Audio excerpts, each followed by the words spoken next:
Pria ini di bawah salju menemukan seorang bayi. Melihat dari pakaiannya mengetahui bayi itu berasal dari keluarga kaya. Kemudian ia membawanya pulang dan memberikannya kepada istrinya untuk dijaga. Menunggu orang tuanya yang kaya untuk datang menjemputnya. Lalu menginginkan bayaran. Menunggu.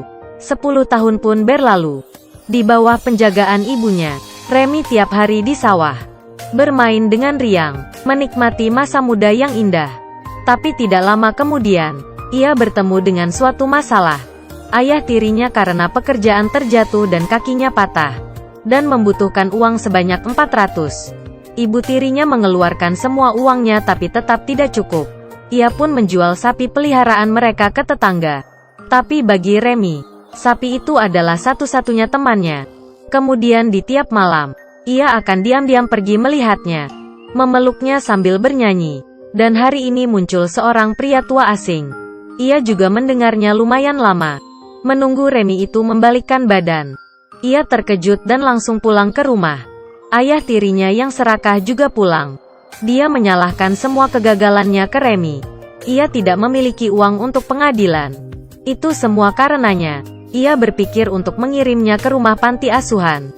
Dan berkelahi dengan istrinya. Remy yang masih kecil hanya bisa mendengarnya. Keesokannya ibu tirinya mengatakan asal mula dirinya. Dan mengembalikan pakaian bayi kepadanya. Menyuruhnya untuk pergi meminta bantuan pemerintah. Dengan begini ia pun mengikuti ayah tirinya ke sebuah kota. Tapi ia yang peka langsung merasa ada sesuatu yang tidak benar. Ayah tirinya ingin membawanya ke panti asuhan. Ia mendorong ayah tirinya dan langsung kabur. Kemudian bersembunyi di suatu toko. Tapi ayah tirinya membawa segerombolan orang. Dan menangkapnya. Saat itu pria tua berkata. Dia meminta ayah tiri untuk duduk. Mengatakan dirinya seorang seniman. Ingin mempekerjakan anak kecil itu untuk tampil dengannya. Dan mendapatkan simpati orang-orang. Biayanya $30 selama setahun. Ayah tirinya pun langsung setuju. Dengan begitu Remy pun dibawa pergi oleh pria tua. Di saat melewati rumahnya, dia sekuat tenaga meneriaki ibunya. Tapi ibunya dipeluk erat. Dan hanya bisa melihat kepergiannya. Sedangkan kehidupan Remy pun mulai berubah. Mereka tiba di suatu kota. Pria tua dengan cepat memberikan Remy pakaian baru dan sepatu baru. Ini juga menghabiskan tabungannya. Hanya bisa makan roti di tepi jalan. Dia juga mengaku kepada Remy. Kenapa dirinya melakukan hal itu? Ia menyadari kemampuan menyanyi Remy. Suara yang begitu merdu. Dan berharap dia akan terus bernyanyi. Pertama kalinya menyanyi di hadapan orang-orang. Ia pun kabur karena ketakutan. Dan terjatuh di tanah. Kemudian ia marah. Merasa dirinya sama sekali tidak memiliki bakat bernyanyi. Dan berkelahi dengan pria tua. Saat itu seekor anjing membawakannya koran. Ternyata pria tua itu seorang pemain biola yang ternama. Tapi tidak tahu karena alasan apa. Ia memilih untuk menyamar. Ia mengatakan ke Remy harus selalu percaya diri. Dengan bakatmu pasti akan bisa menjadi seorang penyanyi. Setelah itu ia memberikan sebuah kayu ke Remy. Dan mulai mengajarnya mengenal huruf. Remy mulai sambil belajar mengenal huruf. Sambil belajar bagaimana bernyanyi. Akhirnya setelah 3 bulan, ia menuliskan sebuah surat selama hidupnya. Dan menyampaikan kepada ibunya bahwa dia dalam keadaan aman. Ia juga mengatasi rasa takutnya. Matanya yang ditutupi kain pun dibuka. Dan ia melihat dunia, memiliki suara yang indah.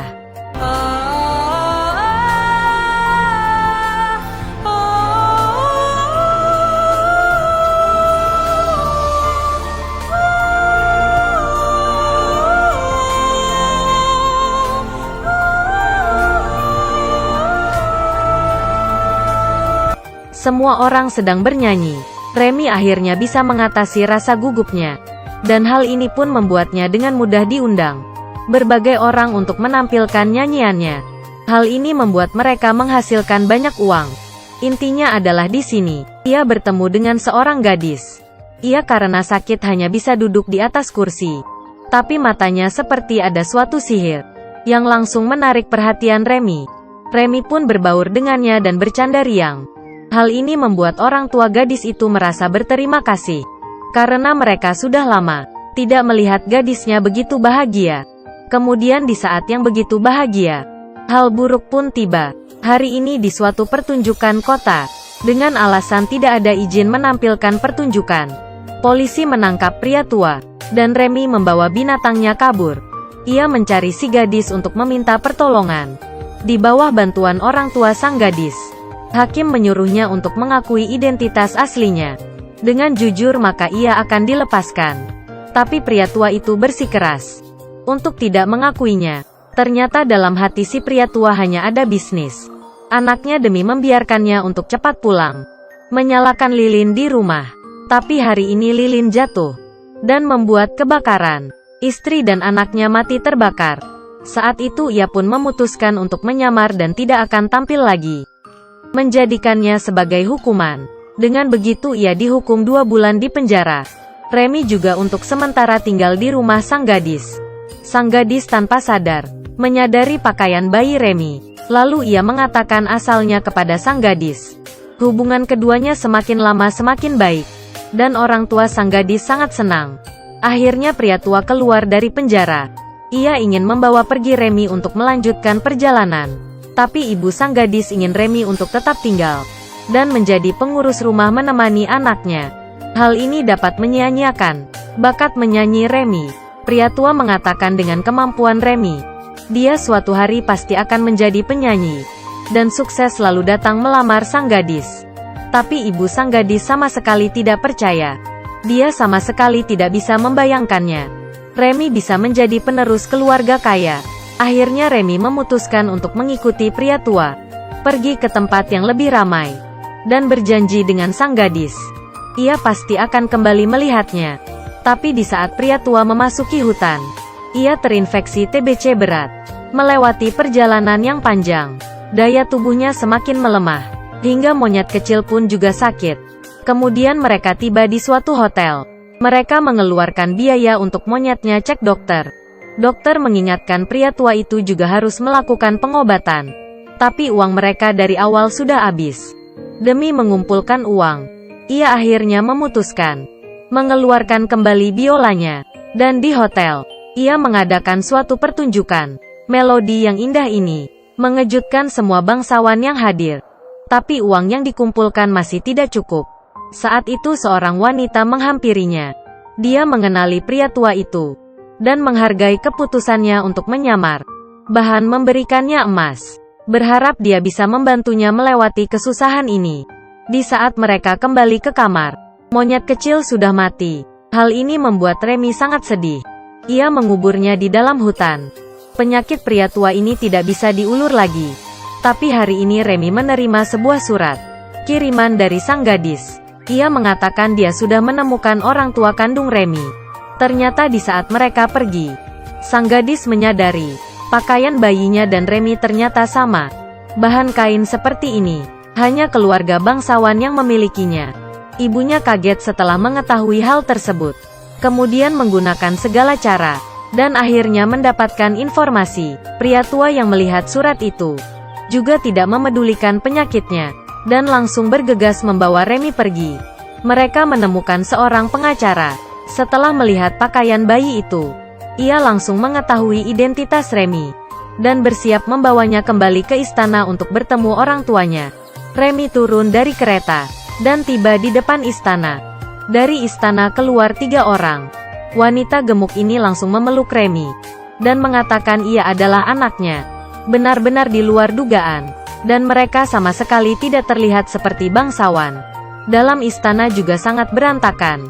Sebelum pria tua itu pergi, ia memberikannya sejumlah uang besar. Ini menimbulkan kecurigaan. Seperti yang diperkirakan, di malam hari mereka memperlihatkan sifat asli mereka. Mereka ingin membunuh Remy. Dan di saat mereka ingin melakukannya, pria itu dan anjing masuk dan langsung memukuli mereka. Memaksa mereka untuk mengatakan yang sebenarnya. Ternyata pengacara itu adalah paman kandung Remy. Saat itu demi merebut harta warisan, ia menyuruh orang untuk membunuh Remy.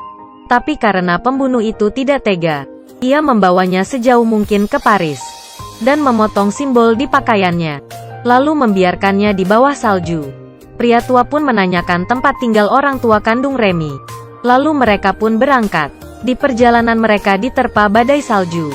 Sekuat tenaga menahan dingin mereka perlahan-lahan melaluinya. Kemudian bersembunyi di suatu tempat untuk saling menghangatkan. Situasi seperti ini mereka juga susah untuk melanjutkan perjalanan. Kayu bakar habis terbakar. Dia hanya bisa memeluk Remy ke dalam pelukannya. Menggunakan tubuhnya untuk menghangati Remy.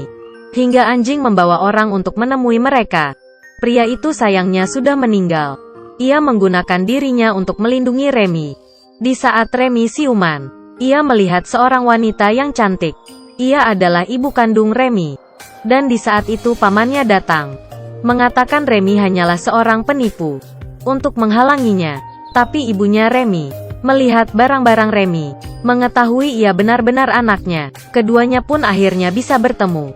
Dan pamannya yang sangat jahat juga mendapatkan hukuman. Kemudian ia mengukir nama asli pria tua di kuburannya, Vitalis.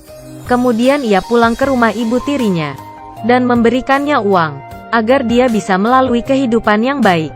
Beberapa tahun kemudian Remy sudah menjadi seorang paman dan membangun sebuah panti asuhan.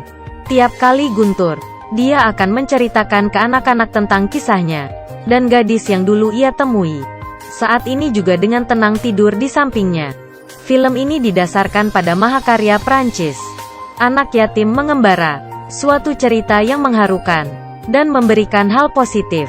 Kehidupan penuh dengan hal yang tidak diketahui. Hanya bisa terus melaju ke depan menghadapi bahaya. Baru bisa mendapatkan suatu kesempatan. Aku adalah Dongfang. Terima kasih sudah tonton.